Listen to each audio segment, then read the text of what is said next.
8 foods that may be damaging your heart without you knowing. Most people believe that heart disease is caused mainly by the foods everyone already warns you about, like fried chicken or a greasy burger. But some of the most damaging choices for your heart are hiding inside meals that are marketed as healthy, light, or even heart-friendly. This video is for educational purposes only and is not a substitute for medical advice, diagnosis, or treatment. If you have concerns about your heart health, it is always a good idea to speak with a qualified healthcare professional.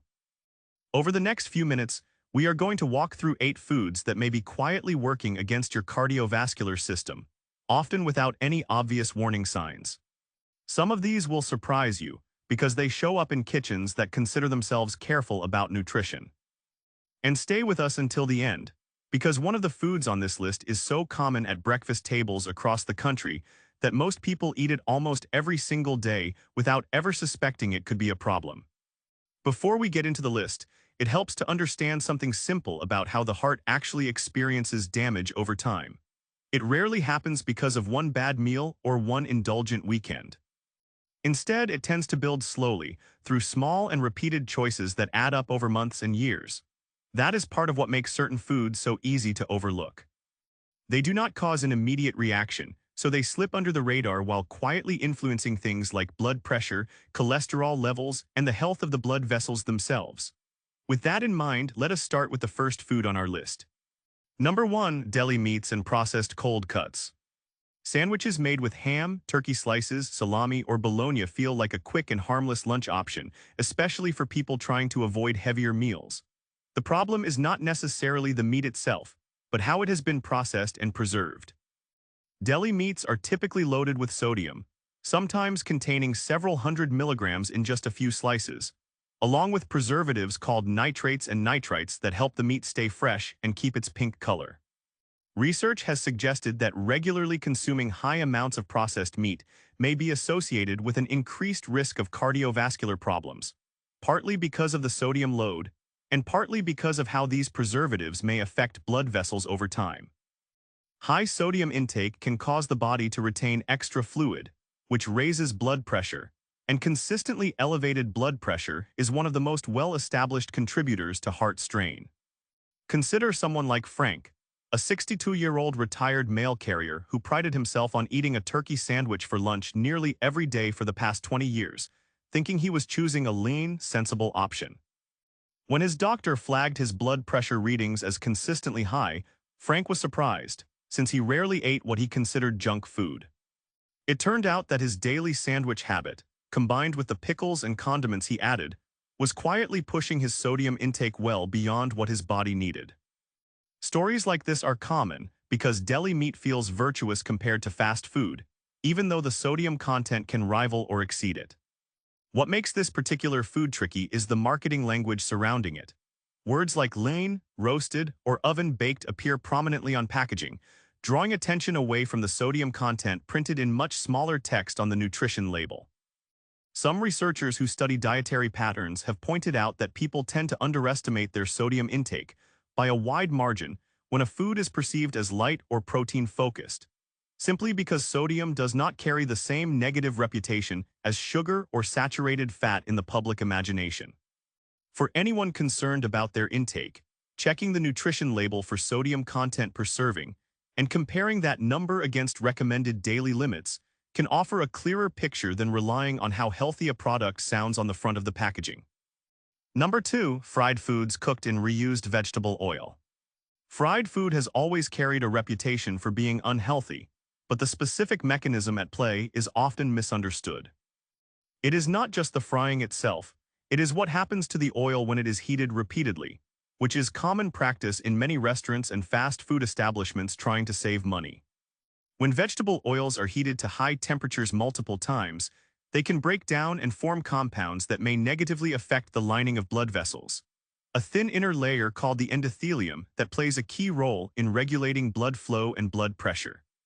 Damage to this lining is thought to be one of the early steps in the development of atherosclerosis, a process where fatty deposits build up inside artery walls and gradually narrow them. This is part of why fried foods from certain fast food chains may carry more cardiovascular risk than a piece of fried chicken made fresh at home in oil that gets changed regularly. Frequency matters here as well. An occasional order of French fries is unlikely to cause meaningful harm on its own, but a pattern of eating fried food multiple times a week, especially from sources reusing oil repeatedly, may contribute to gradually worsening cholesterol profiles and blood vessel function over the years. There is also a practical detail that many people overlook when thinking about fried food and heart health, which involves the type of oil used in the first place. Certain oils are more chemically stable under high heat than others, meaning they break down more slowly and produce fewer harmful compounds even with repeated use. Restaurants focused primarily on cost efficiency may prioritize cheaper oils that degrade faster, and because customers cannot see or taste this degradation easily, the difference often goes unnoticed. This is one of the reasons nutrition researchers have started paying closer attention not just to how often people eat fried food, but to where that food comes from and how the oil is managed behind the scenes. Number 3. Sugary breakfast cereals and flavored yogurts. Here is where many people get caught off guard, because breakfast is often treated as the meal where health consciousness takes a backseat to convenience. Brightly colored cereals marketed toward both children and adults frequently contain surprising amounts of added sugar, sometimes exceeding the amount found in a serving of candy. Flavored yogurts marketed as a wholesome, protein-packed start to the day can be just as deceptive, often containing more added sugar per serving than a small chocolate bar. The connection between added sugar and heart health has become increasingly clear in recent years. Diets high in added sugar have been associated with higher triglyceride levels, a type of fat found in the blood, along with lower levels of protective cholesterol known as high-density lipoprotein, or HDL. Over time, this combination may contribute to a less favorable overall lipid profile, which is one of several factors doctors consider when assessing cardiovascular risk. There is also a connection between excess sugar intake and inflammation throughout the body, and chronic low-grade inflammation is now understood to play a meaningful role in the development of heart disease. Think about someone like Linda, a 55-year-old teacher who started every morning with what she believed was a nutritious bowl of granola cereal and a cup of flavored yogurt, congratulating herself for skipping pastries. When a routine blood panel showed elevated triglycerides, her physician asked her to walk through a typical day of eating, and together they discovered that her seemingly healthy breakfast was contributing a significant portion of her daily added sugar without her ever realizing it. Part of what makes this category so widespread is how differently added sugar can be labeled on packaging. Ingredient lists may include cane juice, corn syrup, agave nectar, honey, or several other names, and a single product can contain multiple forms of sugar listed separately, which makes the true total harder to spot at a glance unless someone looks specifically at the total sugars line on the nutrition facts panel. Granola, in particular, has built a reputation as a health food largely because of its association with oats and nuts, even though many commercial granola products are baked with substantial amounts of added sugar and oil to achieve that satisfying crunch, sometimes placing them closer to a dessert than a whole grain in terms of overall composition. Before we move to the next food, it is worth pausing to notice a pattern forming here. Several of these items share something in common. They are often chosen specifically because they seem like the healthier alternative, which is exactly what makes them worth examining more closely. Number 4. Excessive amounts of refined salt in packaged sauces and condiments. Sodium tends to get discussed mainly in the context of salty snacks like chips or pretzels, but a large portion of the average person's sodium intake actually comes from sauces, dressings, and condiments added to otherwise reasonable meals. Soy sauce, barbecue sauce, salad dressings, canned soups, and bottled marinades can each contain several hundred milligrams of sodium per serving, and it is easy to use multiple servings without thinking twice, especially when cooking for flavor rather than measuring precisely. The concern with excess sodium centers on its relationship with blood pressure. When sodium levels rise in the bloodstream, the body pulls in additional water to help dilute it, which increases the overall volume of blood that the heart has to pump. Over time, this added workload may contribute to the thickening of the heart muscle and increased pressure against artery walls, both of which are associated with a higher risk of heart attack and stroke. What makes condiments particularly tricky is portion perception. Most people do not think of a splash of soy sauce or a drizzle of dressing as a meaningful source of sodium, even though these additions can accumulate quickly across a single meal. Restaurant meals tend to amplify this effect even further, since commercial kitchens often prioritize bold, consistent flavor over sodium moderation, and a single restaurant entree can sometimes contain close to an entire day's recommended sodium limit once every sauce and seasoning layer is accounted for.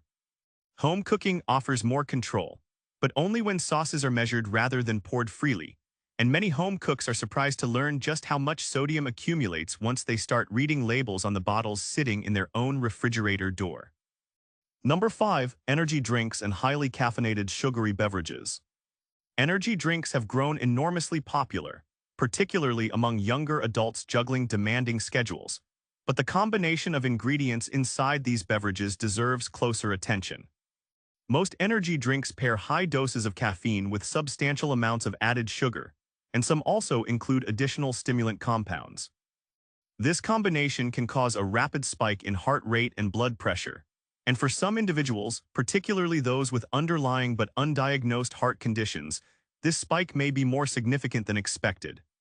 There have been documented cases where young, seemingly healthy individuals experienced serious cardiac events shortly after consuming energy drinks, especially when combined with intense physical activity or when consumed in large quantities within a short period. While these cases remain relatively uncommon, they highlight how the heart can respond unpredictably to a sudden surge of stimulants, especially in people who consume these beverages regularly rather than occasionally. Regular use over months or years has also been associated with sustained increases in resting heart rate and blood pressure, which may place additional long-term strain on the cardiovascular system. Consider a patient like Marcus, a 28-year-old software developer who relied on 2 or 3 energy drinks daily to push through long hours at his desk. He assumed that because he was young and otherwise active, his heart could easily handle the habit. During a routine checkup prompted by occasional heart palpitations, his doctor discovered an elevated resting heart rate that improved significantly once Marcus gradually reduced his intake. His story is a reminder that feeling fine in the moment does not always mean the heart is unaffected. Part of the challenge with energy drinks is that their effects can vary significantly from person to person, depending on factors like body size, existing caffeine tolerance, hydration status, and whether the drink is consumed alongside intense exercise. Two people drinking the exact same beverage may experience very different physiological responses, which makes it difficult to predict who might be more vulnerable to a strong reaction. This unpredictability is part of why many cardiologists encourage caution with these products, particularly for individuals combining them with strenuous workouts or consuming multiple servings within a short window of time. Number 6. Margarine and certain vegetable shortening products containing trans fats. For decades, margarine was promoted as the heart-healthy alternative to butter, largely because it typically contains less saturated fat. However, many older formulations of margarine and vegetable shortening relied on a process called partial hydrogenation, which creates artificial trans fats. Trans fats have since been identified as one of the most harmful types of fat for cardiovascular health, more so than saturated fat, because they simultaneously raise levels of low-density lipoprotein, often called LDL or the less favorable cholesterol, while also lowering HDL, the more protective type. Many countries have taken steps to limit or ban artificial trans fats in food products, and awareness has certainly improved. Even so, some shelf-stable baked goods, certain packaged pastries, and a handful of older-style margarine products may still contain small amounts, often listed on ingredient labels as partially hydrogenated oil. Because trans fats affect cholesterol levels so directly, even relatively small amounts consumed regularly over long periods may meaningfully influence cardiovascular risk, which is part of why so many health organizations have pushed for their removal from the food supply entirely. One detail worth understanding is that nutrition labels are sometimes allowed to display 0 grams of trans fat even when a product contains a small amount, due to rounding rules that apply below a certain threshold. This means that someone eating several servings of a product containing trace amounts of trans fat across a day could still be consuming a meaningful total, despite the label technically reading 0. Checking the ingredient list itself for the phrase partially hydrogenated oil remains one of the more reliable ways to identify whether a product may still contain this type of fat, rather than relying solely on the nutrition facts panel. Number 7. Excess red meat cooked at very high temperatures.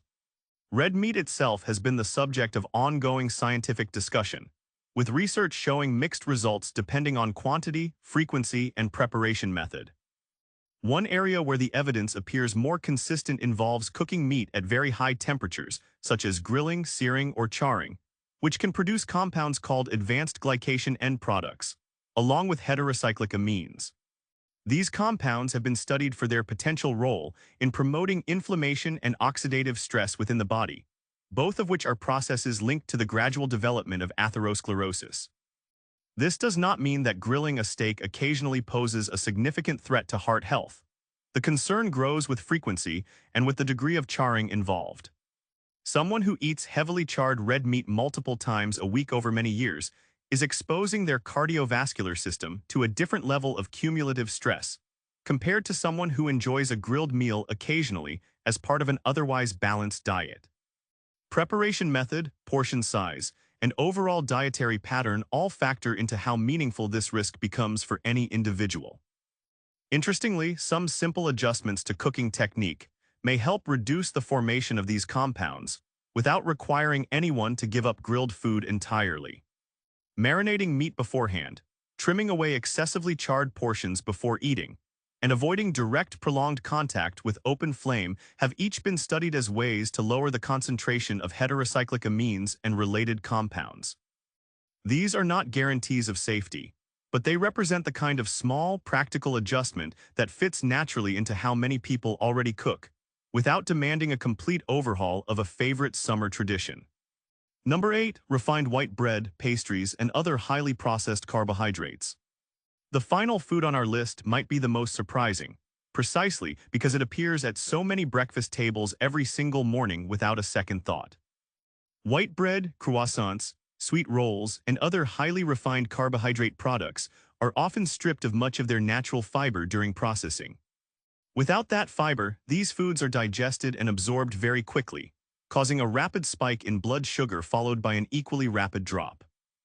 Over time, repeated blood sugar spikes have been associated with increased inflammation, elevated triglyceride levels, and reduced insulin sensitivity, a condition where the body's cells become less responsive to insulin, forcing the pancreas to work harder.